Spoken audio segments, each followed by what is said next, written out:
And hello, everyone. My name is Alan Welchel. I'm the president of Colorado Academy of PAs, and I am also one of the co-chairs of the Governmental Affairs Committee. Just want to say thank you all very much for coming tonight. I think this is going to be a really interesting and informative talk from Diana Protopapa. Just a couple of housekeeping things as we get started. We're going to be recording this so that we have access in the future to share with people. And then we're also going to be holding questions until the end. So if you have questions, please feel free to drop them in the chat, and then we will address them when we get to the end of the presentation. And also very hopeful that we'll have an opportunity to actually ask questions, get things answered, and have a dialogue as well. So this is a really important topic. What we're hoping to do is actually train everybody and give everybody information on how to reach out to legislators and kind of start a really grassroots opportunity for you and the people that represent you. So Alan, can I take a second to touch on that? Yes. Yeah. So if you have questions, we'll hold them till the end. I am going to be kind of moderating those questions, and I'm going to keep them in a list format. So as they come in, whether they're in the chat or directly to me, I will make sure that they are addressed at the end of the conversation. But please, please feel free to send those to me. Please put them in the chat, but we will address them at the very end. Right, Ellen? Yes, thank you, Cooper. Absolutely. So I'll introduce Diana now. Diana Protopapa. She is our lobbyist for Colorado Academy of Physician Assistants. Diana has worked in legislation and the regulatory arena since 2000. She's an incredibly accomplished lobbyist and political strategist. She has very deep and meaningful relationships with many people in the state legislature, and has just provided CAPA with an unbelievable amount of opportunities to really get things done. Diana has been with us for the last 3 years, 2 of which we ran very successful legislation, and last year we came very close. We're again going to do that this year. She has been involved with multiple healthcare entities in the legislature and has accomplished some incredible things. She's helped us with our scope of practice bills. She secured $3 million in state general funds for school nurse programs. She's worked with the healthcare and mental health organizations and just been an incredible asset to our organizations and to other healthcare organizations in the state. And it is not an understatement to say that we literally could not do this without Diana and Frontline Public Affairs. So, and not only that, Diana is an absolute joy to work with.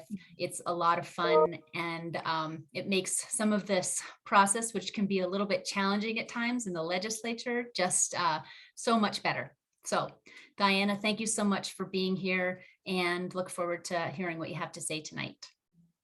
Thank you so much, Alan. That was an incredibly kind introduction. And I have to be honest with you, all, we're late because I thought this started at 7:30 and not 7 p.m. So my apologies for starting us all just a little late. Again, I'm Diana Protopapa. I am a lobbyist, contract lobbyist for CAPA. We partner in the firm of Frontline Public Affairs. We have about 26/27 clients. Most of them are in healthcare. So very happy to be here and very flattered and honored to represent physician assistants at the state capitol. We did this last year. So if you joined us last year, or if you sit on the Governmental Affairs Committee for CAPA, this is old school for you. But for those of you who are new, I hope to impart some knowledge on you on how to start building relationships with legislators, and furthermore, on why it's important to do so. So as Alan had suggested, we are running a bill again this year. We introduced it last year and fell short of passing it, that in all essence modernizes the practice of, or modernizes physician assistant practice, really. It is a modest bill. It is not being taken as such by many stakeholders, but we'll walk you through how to create those relationships. And I know that Alan and others on the call can answer questions about this bill, but it truly is a modest bill. So let's get started. Okay, so I'm going to start from the very beginning, the legislative process. In Colorado, we have, and I'm probably going to be jumping around here, so bear with me, folks, but in Colorado, we have a state House and a state Senate, which is very different than the congressional level.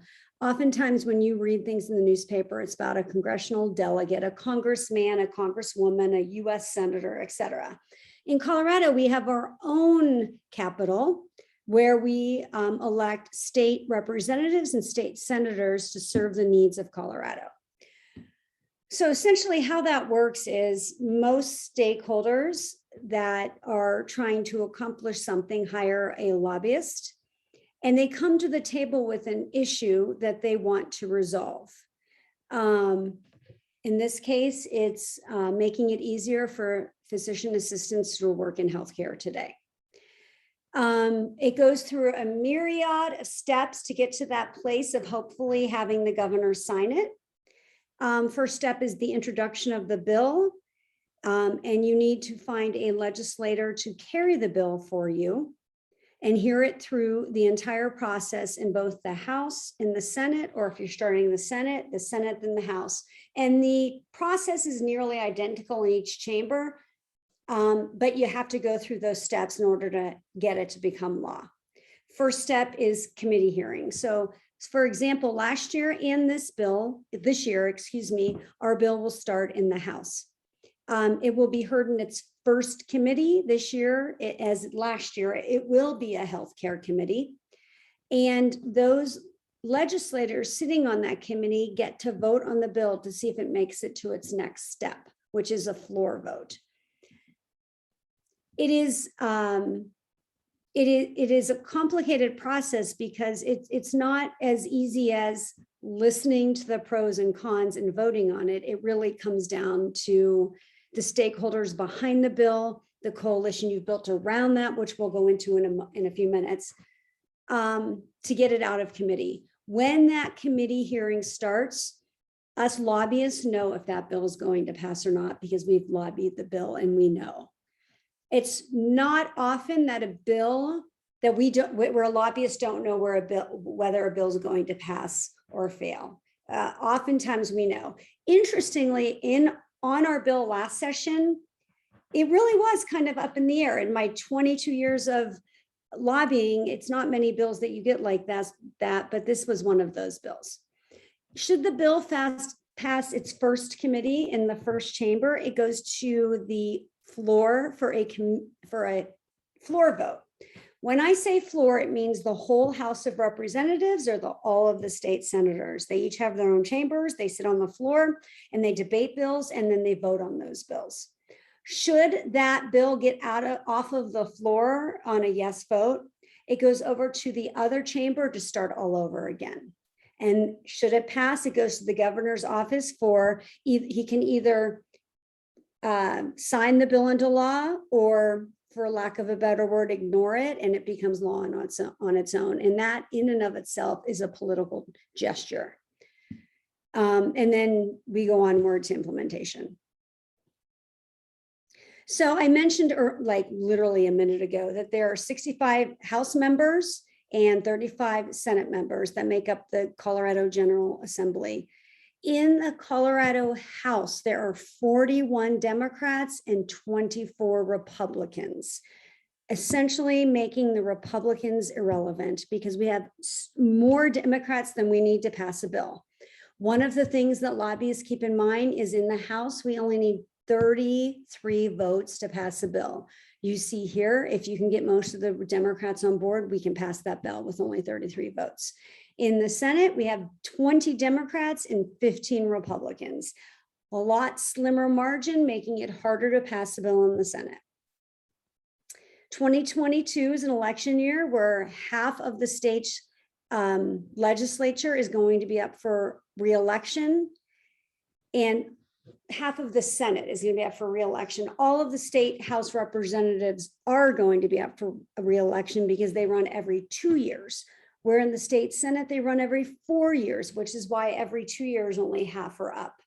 Because there is a redistricting process underway that happens every 10 years, where a commission that was created through legislation evenly divided between the commission members are evenly divided amongst Republicans, Democrats, and independents, look at the state as a whole, the population growth, and literally rewrite or redraw, if you will, the maps and the lines of the districts.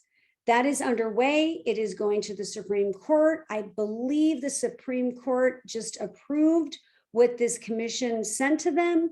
Stay tuned for what it's going to look like. But from my understanding, the Democrats are still going to be in control of the House. The Democrats are losing some seats in the Senate, but I think they'll, if the Democrats play it right, they'll still maintain their majority. So stay posted for that. We'll have more to come on that. This is just a slide about what is lobbying. It's basically communicating with officials of the executive or legislative branch in the effort to influence any of those members on a bill. Simple as that. So for example, if Alan decides that she wants to start lobbying, she can just register as a lobbyist and go down to the Capitol and start talking to legislators. That makes her a lobbyist, or frankly, that makes her lobbying. This is more information about lobbying and what it means. Not necessarily, it's not pivotal to our discussion today, but talks about the levels of lobbying that you can do. So I love this slide. I remember this slide. It's one of my favorite ones. So in the newspaper, you will read about what I call the sexy issues. Those big deals, like whether it's medical marijuana, recreational marijuana, last year, sex assaults, sexual harassment, those things make it to the paper because they garner a lot of attention. And oftentimes there's a lot of politics behind it. But more often than not, you're going to see this slide on a typical day at the Capitol, where they are beating each other up over something as silly as a state muffin. I wish I could say I'm kidding about this, but I'm really not. It really can get as little as this and then can get as big as the other bills I was talking about. I do want to take this moment though to say that more often than not, our state legislature, the Republicans and Democrats in it, work far more collaboratively than they do on a federal level. That said, when I first started lobbying in 2000, it was also far more bipartisan. Over the years, it has grown very partisan, and that still exists. Even though that still exists, the Democrats and Republicans still do find ways to work together. Let's talk for a moment about the role of advocacy. There's several steps to advocating in many ways in which CAPA does this. When it comes to running a bill, the first thing we have to do is build support of the bill. And we'll talk about this in future slides too, so I might just combine these slides. But when you are trying to pass a bill, you have to build support, and that comes in a form of coalition building, finding like-minded stakeholders that can support your bill because it achieves what they want to achieve for their population. So the first one I can think of, like for our bill last session, to modernize the practice of practicing physician assistance practicing. I always get jumbled up on that. We had the rural health centers who were supportive. The Colorado Rural Health Center is a nonprofit statewide organization that represents rural hospitals. They supported our bill because they see how enabling PAs to practice without direct supervision can ensure that they can hire PAs to treat their patients. That's one great example of organizing or coalition building. Next step is educating legislators. This is it really is a grind because it really is a numbers game. We're starting in the House. I've got 13 legislators on one committee. My job is to secure 7 votes, i.e. 7 legislators to support this bill. That comes in the form of educating those legislators, sitting down with each of them, walking through the bill, helping them understand why this is a good thing, helping them understand why the opponents are opposed for all the wrong reasons. It really is it's a numbers game, and it is menial because you have to go through each legislator to do that.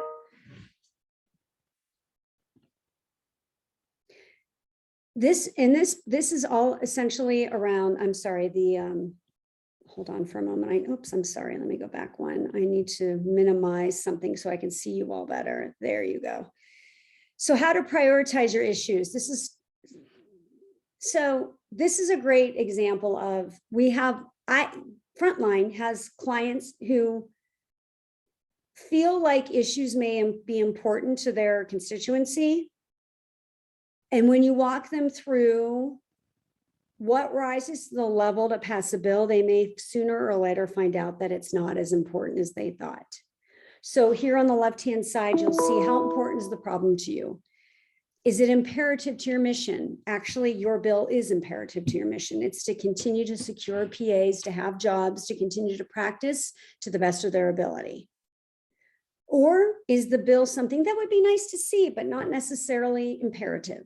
We've learned with the bill that CAPA is working on that this is more than just a nice to see. It's imperative for the practice, for PAs to the ability to continue practicing medicine.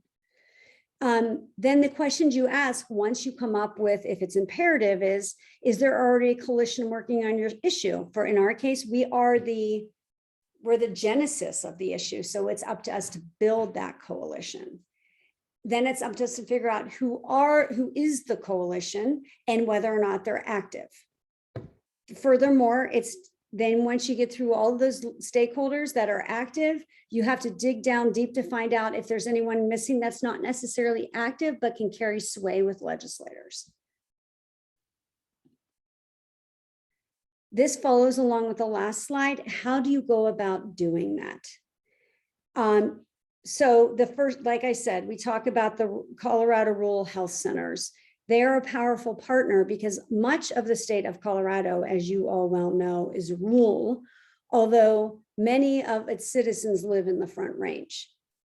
So because much of the state is rural and we have legislators from those rural areas meeting, and they do understand the need and feel the need to ensure access to healthcare, we start identifying partners that can reach those rural legislators. Next, and all legislators, frankly, but in the situation like this, when we're looking at increasing access, that's the first place we go. Then we look at collecting data. Why is this important? Numbers mean a lot to legislators. Facts are facts. Maybe not necessarily so in this time and age, but for the most part, if you can show data as to the need for a bill, that carries you a long way. Frontline doesn't do media advocacy, but that always helps. Budget advocacy, which this bill does not entail, is another component that you can use. And then, as always, work with your lobbyist to help pass the bill. But the ones you all want to remember, the most important for you all as PAs is the data. Walking into a legislator's office or at a coffee with a legislator armed with data is the most important for you. So let's take a moment to talk about how do you connect with your legislator?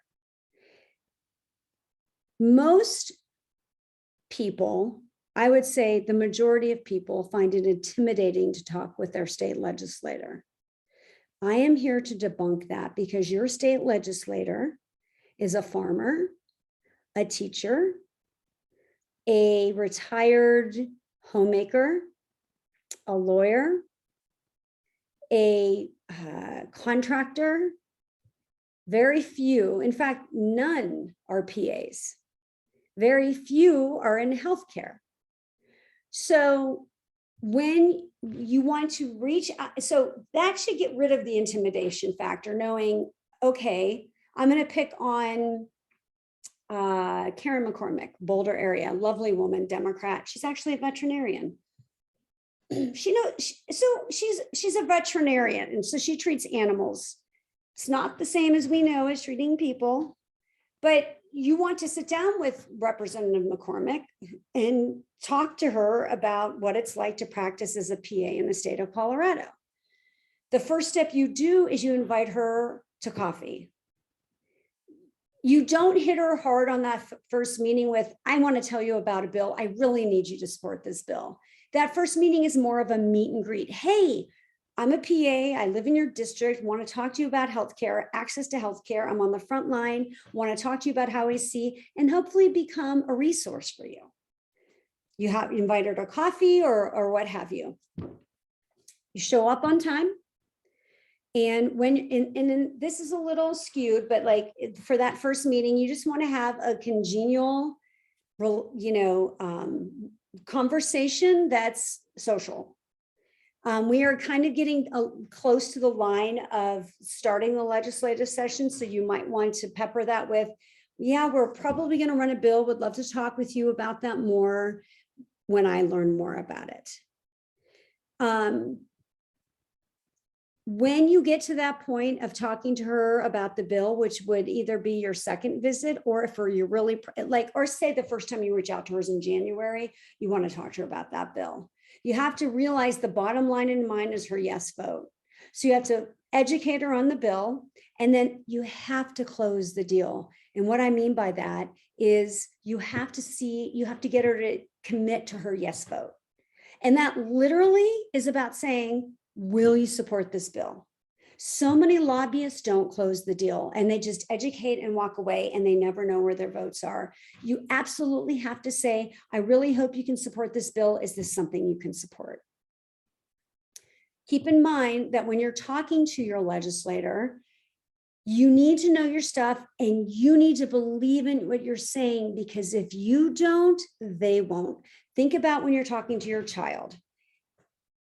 I mean, I have kids. I don't know how many times you talk to a kid and you're just thinking, oh my gosh, my kid has me over this. I don't know how I can convince them that they need to suffer consequences now when I'm not even sure I believe it. It's the same situation with anybody. Like, you have to believe in what you're telling them in order for them to believe it as well. So speak convincingly, speak resoundingly, and get your point across. A few things to keep in mind is leave materials behind. So we will arm you with fact sheets to sit down and talk with your legislator.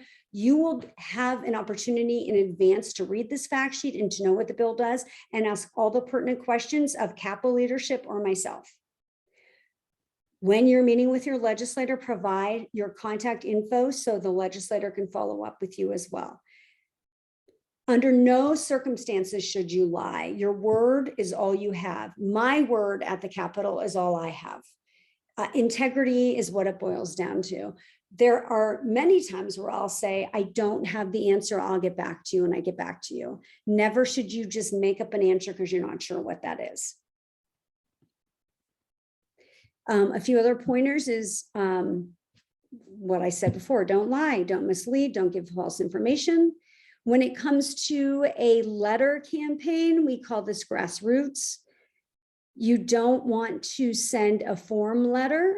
They call those AstroTurf. You probably are familiar with those, where you might see something on the federal level of ask your congresswoman or congressman to do blah, blah, blah, blah, blah. And when they get that, they're like, oh, it's an AstroTurf letter I'm throwing away, because they know that some stakeholder group like CAPA has put it together and just pushed it out to all their members to submit it. They want real stories. They want to hear from you. What's going on in Salida? What's going on in Durango? What's going on in Aurora? I want to know what's going on for my PA in my district. You don't want to use acronyms. So for example, I keep saying CAPA. You don't want to say CAPA to them. You want to say the Colorado Academy of Physician Assistants, and then say, we call it CAPA for Colorado Academy of PAs. You do not, under any circumstances, want to get drawn into a confrontation with your legislator. You can talk respectfully, argue respectfully, but at the end of the day, you're going to know whether your legislator is with you or not. And you don't want to make an enemy over this one bill, because believe it or not, we're going to need them on other bills in the future.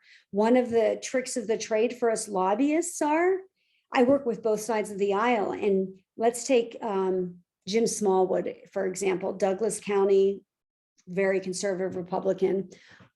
He will be against me on 5 bills, but I can get him on 1 bill, and I need him for that 1 bill. So you learn how to just communicate respectfully, argue respectfully, and walk away. And you'll know when to walk away, because you'll know when they're set in when they're set in what they believe in.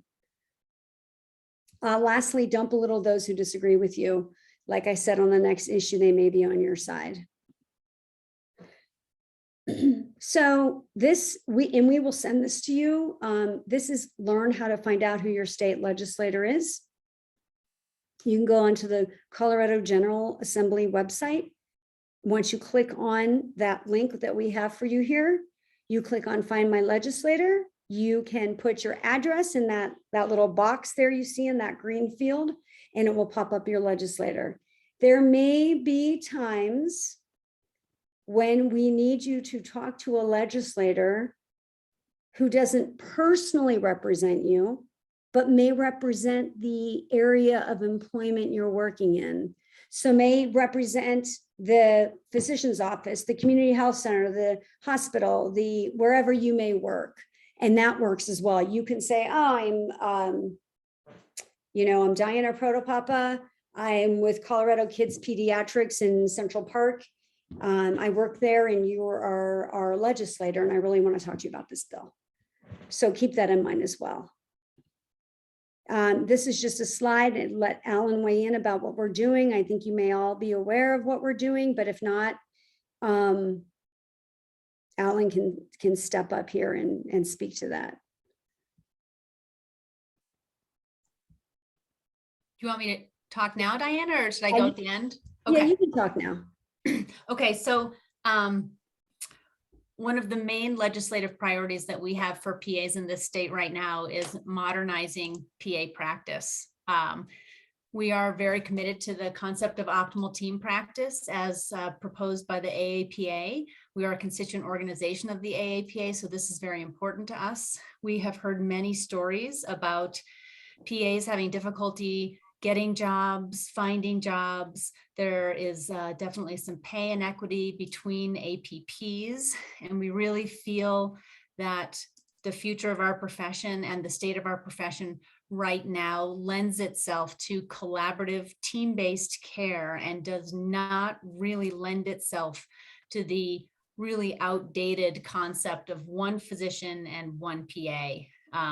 That's not what keeps us safe, and that's not really where I think, if we all think about it, where we need to be. Supervision is not the be all end all, and it's not even not even what really matters in the whole team-based care that we're going for.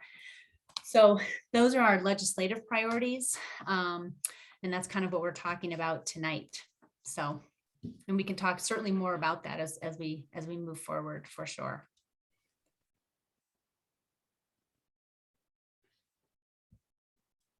Does anybody have any questions?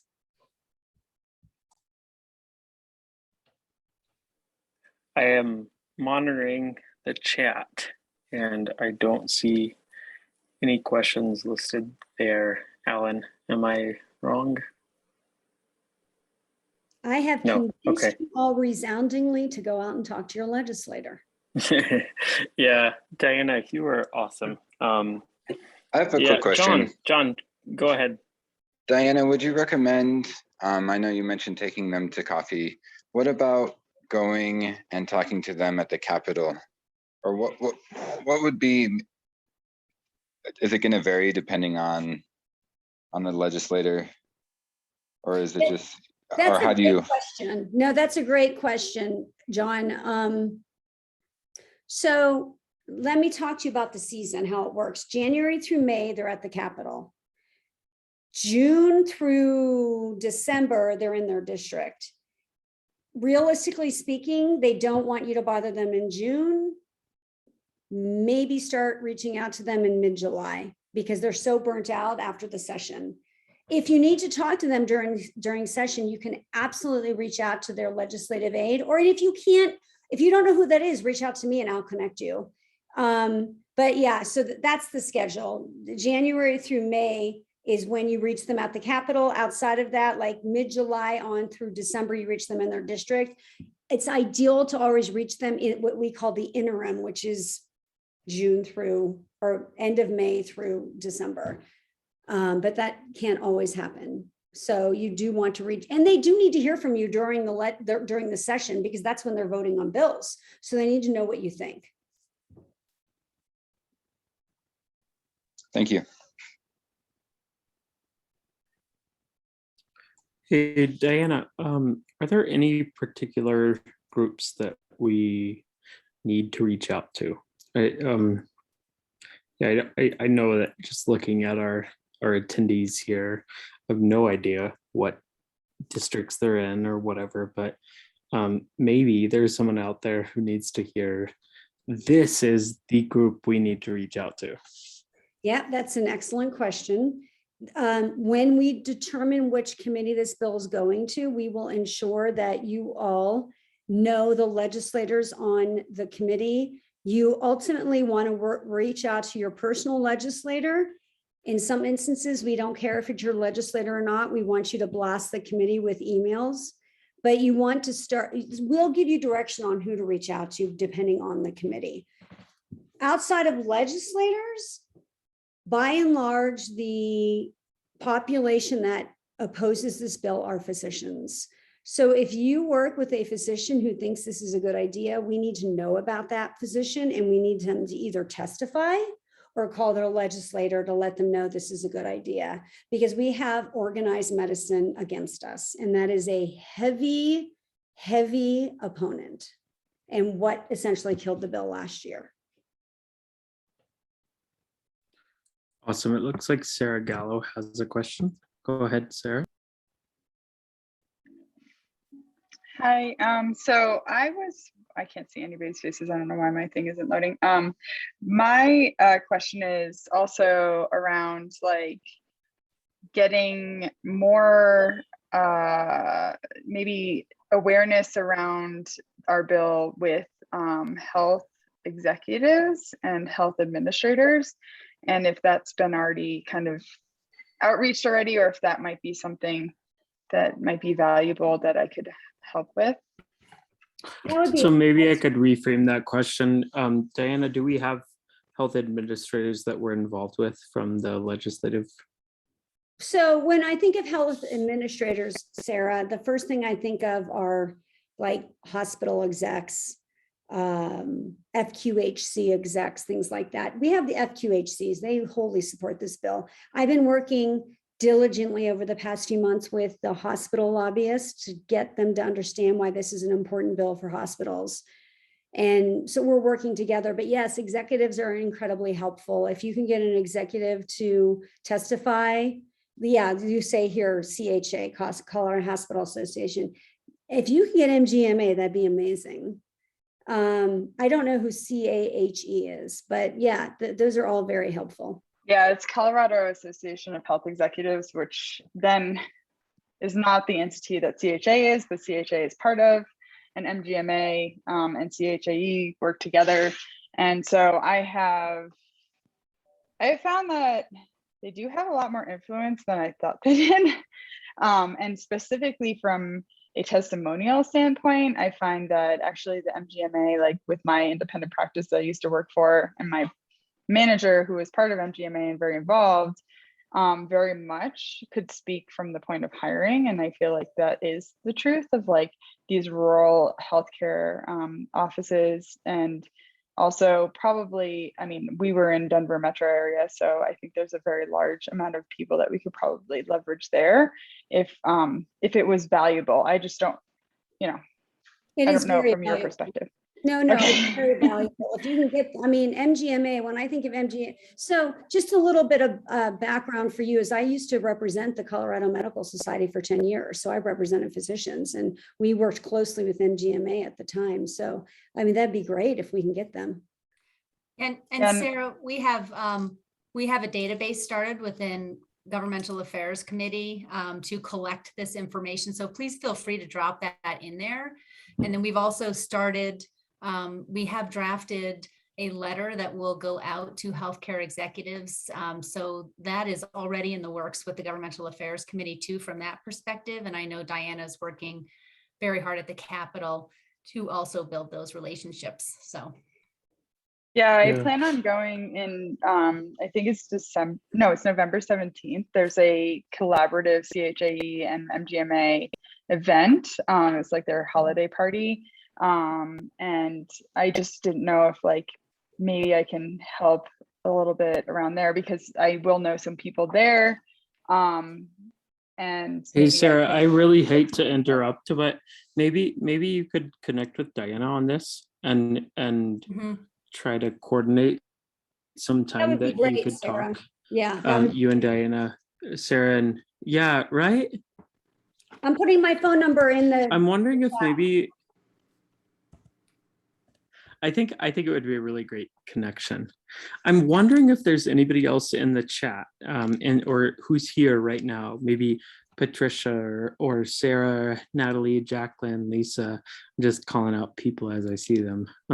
If you're here, I would love to hear if you have any questions about GAC, Government Affairs Committee. If you're interested in getting involved, are there any barriers? Hi, Lisa. I just saw you come on camera. Do you have a question? Yeah, I do. So I worked a little bit with last year's legislative session, and I listened to the whole broadcast of it, and I was really struck by how significant the Colorado Medical Society was opposed to us. What I really found interesting is all the data they kept spouting about PA safety, PA opioids. Will we be armed with any type of specific data points to chat with them? Because some of that stuff was wrong. And I don't know that we were equipped to counterbalance what they were bringing to the table. so Lisa, I'm glad you bring that up because so I like to point out that the state legislature is a court of public opinion and not a court of law. So because the physicians hold a lot of sway with legislators because they give a lot of money because of their stature. Oh my gosh, they're physicians, aren't they amazing? They tend to garner a lot of support in that way. So what it really does come down to is he said, she said, I can be armed with all the data in the world and it still might not matter. That is why our best bet to passing this bill is getting physicians to testify in support of this bill, getting them there, whether it's over virtual or in person, to say, yes, I support this bill and here's why. I trust the PAs work with and here's why. And this bill needs to pass to make it easier for me to run my practice. And Lisa, just to also address that, the reason that we didn't put forth data is because it's really not there. And they did not put forth data. Don't confuse what they did with data. It was not data, it was anecdotal. And I know Correct. you know that, but Yeah. and also there was a great post on the Huddle, if anybody is involved in the Huddle, that actually was a compilation of many, many research articles concerning PAs and safety. And in particular, that opioid study that they brought forward was mostly about NPs and not PAs. Mhm. So we chose last session to take the high ground because we are based on truth, fact, and we really believe that PAs are doing the right thing in our state. So that's kind of where we were, and that's why that looked the way that it did. But thank you for. Hey, it's Lisa, so I just important. want to encourage you to Yeah, Lisa, I just want to encourage you to get involved with GAC. If this kind of stuff makes you passionate, I think it would be Well, it would interestingly, be a great connection. I'm not very political, but I was so mad after that. I think we're all political. Well, We just so don't it's realize it. And if I can answer, yeah. So there was, to add what from Sarah about what moves legislators, first and foremost, personal stories. So if you can talk about, I have been looking for 6 months and I can't find a job, or let me tell you this story where I was working in this practice, and because my scope of practice, and you can't say scope of practice because they don't know what that means, but essentially what I'm able to do was tied to what my physician does. I learned how to insert IUDs, but the physician left who inserts IUDs, and I got a new one who doesn't do it. So now I can't serve any of the women in our area because of that tie to supervision. And you can make it more eloquent than that. I'm speaking off the cuff, but yeah, personal stories are awesome. And if you know them personally, or you have a neighbor who knows them personally, it's even better. And that's another thing. Like I work with somebody, a PA, who is I'm in rural primary care, and there's a PA who I work with who personally has been affected by migraines, and she knows more about migraines than anybody in our practice. And all of us, physicians, PAs, NPs, all of us go to her when we have a question about migraines. We have a patient, so obviously, yeah, but legislature, maybe like, yeah, go ahead, Ellen. I apologize. I thought you were finished. I heard a gap. I'm sorry.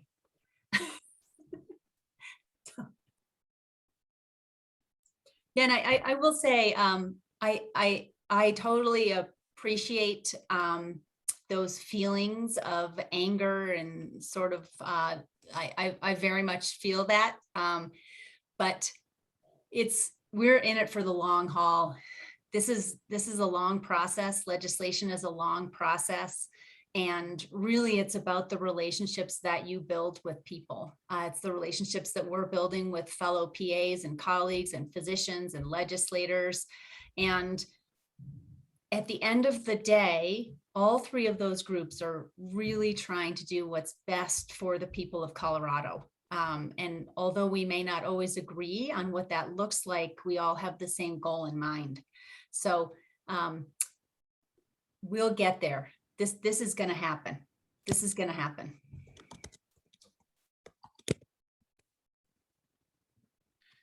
I'm wondering if there's any more questions about how you can be involved in CAPA's legislation specifically. I know we talked about, connecting with legislatures and what we're looking at.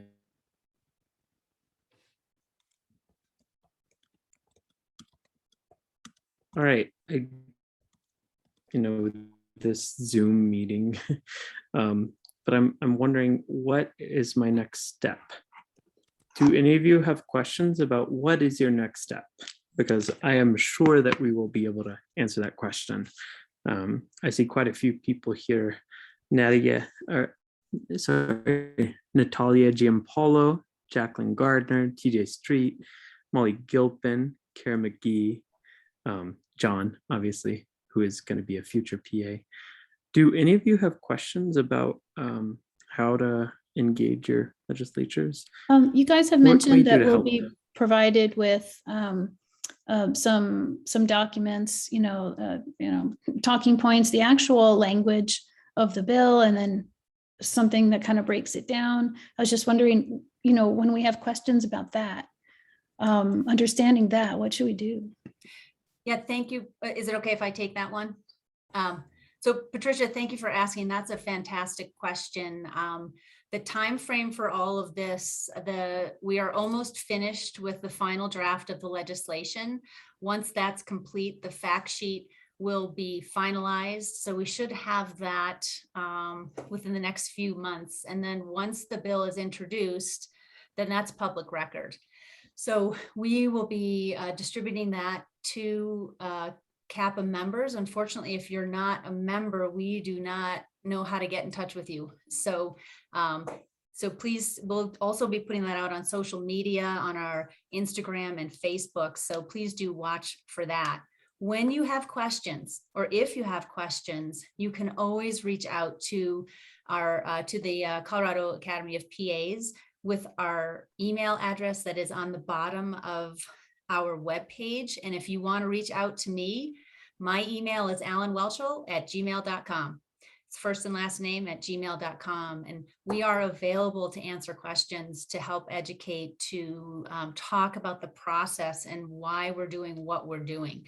Because it does sometimes seem confusing because we do have to work with other groups and stakeholders and really negotiate and compromise to get things done. So please feel free to reach out. That information should be coming shortly. I can tell you though that the legislation this year is pretty clean, pretty simple in what we're trying to do. So it shouldn't be that onerous to sort of understand it, but we're more than happy, all of us, to do this and help you with that. We also, we're having a student-specific legislative update on 11/16 at 7 p.m. So if you're a student, that's a great opportunity to learn about this. We will be having another legislative update for members in January. We're going to go through everything, talk about everything, answer questions, and really provide an opportunity to have a dialogue about what we're doing. And then a really good way to stay on top of this is to join CAPA. If you're not a member, you'll definitely be inundated with information about what we're doing. And just, you know, talk to your colleagues and you know, if you have questions, please reach out to us. We're here for you. We want to help this along and help you understand what we're doing and answer questions. So. Thank you. I wanted to be that guy who allows everybody else who is maybe like Patricia, who has some questions about legislative type stuff. You know, Lisa, Cooper. Sarah, Natalie, Jacqueline, TJ, John. Yeah, go ahead. You have lots of background. Sorry, yeah. My question is, you said, what is the next step? So I'm thinking next step would be, as Diana was saying, to reach out to the our legislators. We'll find out who they are. If we know who they are, reach out to them. And then I guess my question is, sorry if this was answered already, what is the best way to reach out to them? Would it be to email them or to call them? So you can try, you know what? You can try their state address, but that takes a long time. So if and when you're ready to reach out to your legislator, let me know and I'll give you a good email or phone number to reach them at. Because I'm just thinking like that initial reach out to say, hey, I'm in your district and I'm one of your constituents and just wanted to reach out. Yeah, so, that's perfect. Okay. That is perfect. Do you know who your legislator is?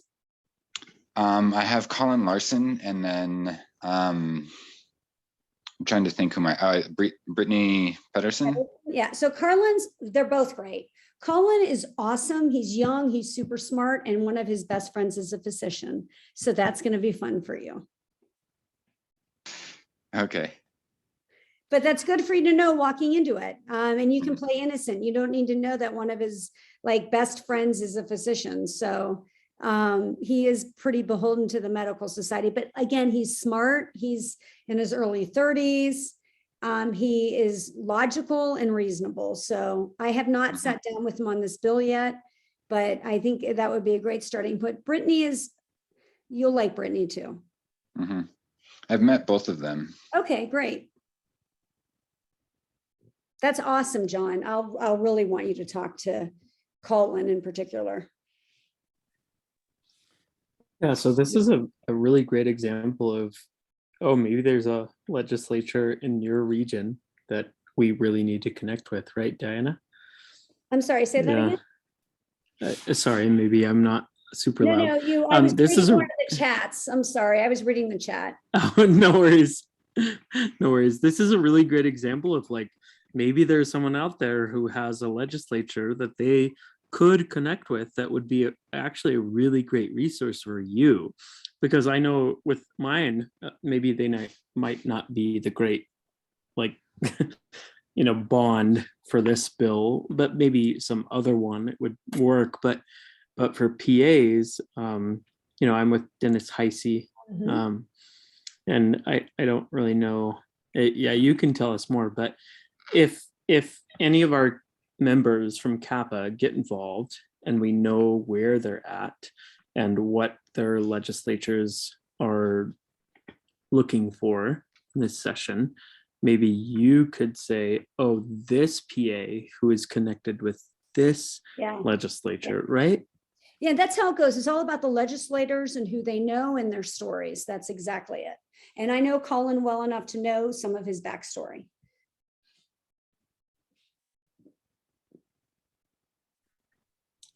Hey, Natalie, I Collins noticed you. had heart issues, has health issues as well. I'm sorry? Colin Larson has health issues as well.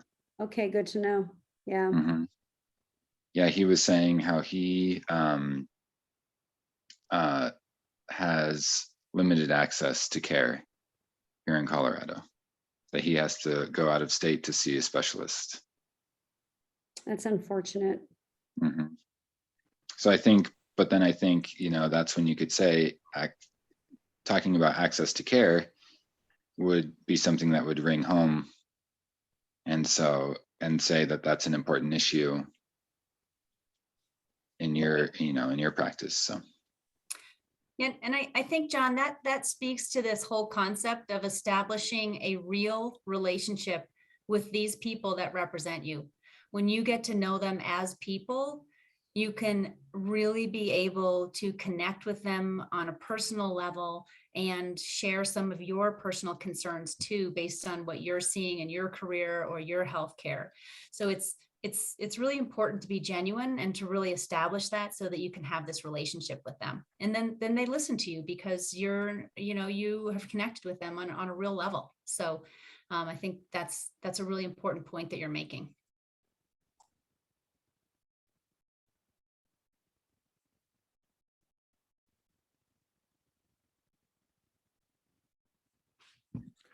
Was there anyone else out there who had a question about how they can get involved, or maybe you have a question about what to say to your supervising or what to say to your legislator? Anyone here on the call who maybe has some questions about that? Hi there, I'm Natalie. I have a pretty big pool. I work at Children's and am faculty at university. So I would be very happy to reach out to some of my physicians because I hear constantly how much they need their PAs. They need more PAs. They depend on their PAs. And I think that this bill would help facilitate that. So whatever advice you have on how to, what to say to the people that I have connections with would be helpful.